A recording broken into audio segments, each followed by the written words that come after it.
had a surname, Bateman, only to realise that this bloke was just signing his request forms as Batman. Pretty quickly after this, we became friends. Juan and I had a lot in common.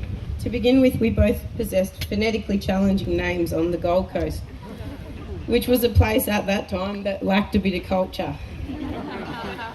Despite my name, I never bothered to correct anyone if they mispronounced it, as it really didn't matter to me. So Juan's beautiful nature resonated with me one day when a group of us went to paintball. Everyone's names had to be called out to receive their paintball gear. Now, despite being read out in alphabetical order, and my initials being CC and Juan's JM, for some reason, we were the last two left.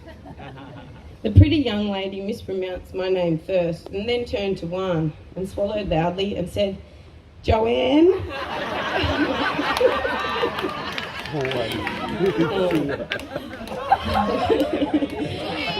Juan simply smiled and graciously thanked her, grabbed his stuff and joined the group. And he's happily answered to Joe ever since.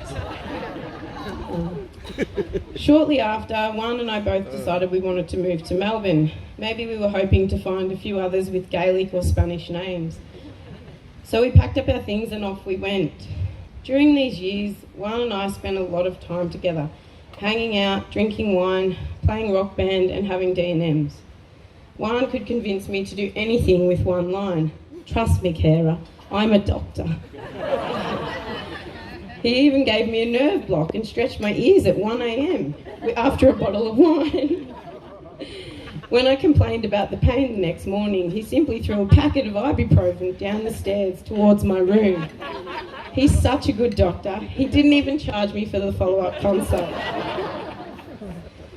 It was during this time that we uncovered a natural instinct to challenge each other, to do our best, but to also protect each other from crappy people in crappy situations. We were as thick as thieves. Juan would come to family Christmases and he became close with my family. They are all here today. I've always been fascinated by Juan and have felt privileged to be his friend.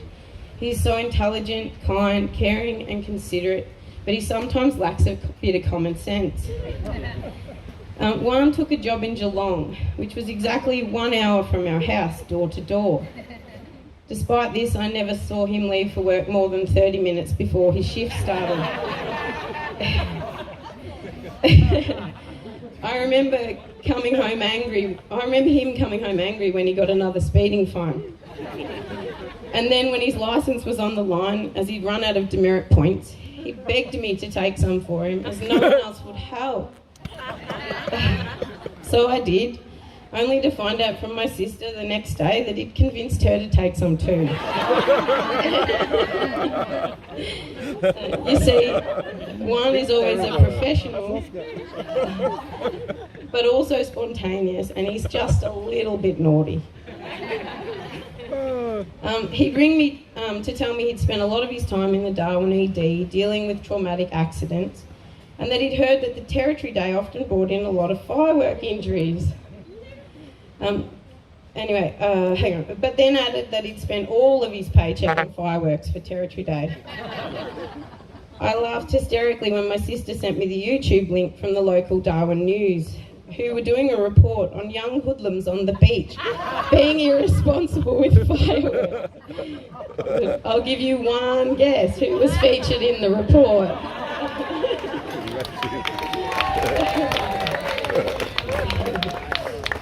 Okay. Over the years, Juan has been dealt some devastating blows, but he's also been showered with a lot of luck. Like the time he was running late for an international flight, but decided to stop for a quick haircut on the way to the airport. When I received a phone call 2 hours later, I expected him to ask me to come pick him up as he'd missed his flight. However, he was just ringing to tell me he had indeed missed his flight, but not to worry, as he'd been upgraded to first class on the next one. I've always admired Juan's pride and connection with his Colombian heritage. I've observed it grounding him and making him feel safe when his life was a little bit stressful. He'd call his sisters or mum Aleida or cook us a delicious meal, or speak Espanol, or have an espresso right before bed, simply because I'm Colombian. Although there was one questionable instance when my sister and I came home to discover Juan out the back on his hands and knees with a machete. He was wearing nothing but a traditional Colombian straw skirt coupled with a matching straw hat. When we asked him what he was doing, he simply replied, mowing the lawn. We left it at that. We figured he must have had a big day at work. Yeah, okay, I'm finished. I've always believed Juan was extraordinary. He stood beside me through happiness, health problems, and heartbreak. He has such a strong sense of family. Juan would drop anything to be there for someone he deems family, and he has proven this time and time again. He leads with his heart and is a force of absolute light when he enters a room, even if you are an hour late. Juan Carlos Mora Aranzazu, you've made my life better every day that you've been in it. You've made me laugh intentionally and unintentionally for 16 years. You're the best friend / big brother a girl could ask for. To me, you deserve to be with someone extraordinary. So when you told me about Claudia, I was excited, but when I finally met her, I was ecstatic. I immediately knew she was the one for my friend.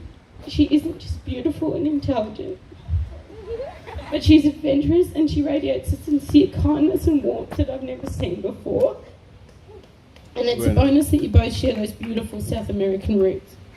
And I'm so happy that you two found each other at Wagga Base. It really is a wonderful love story. I feel honoured to have stood there with you both today. So congratulations. Here is to Juan and Claudia. There you go.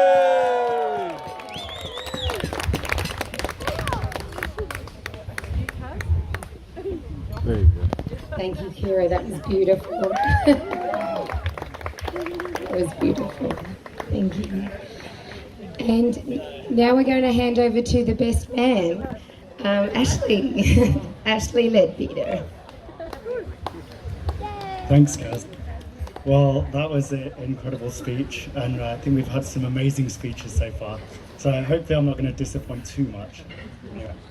So, hola chicas, ¿cómo estás? Hola. All the Spanish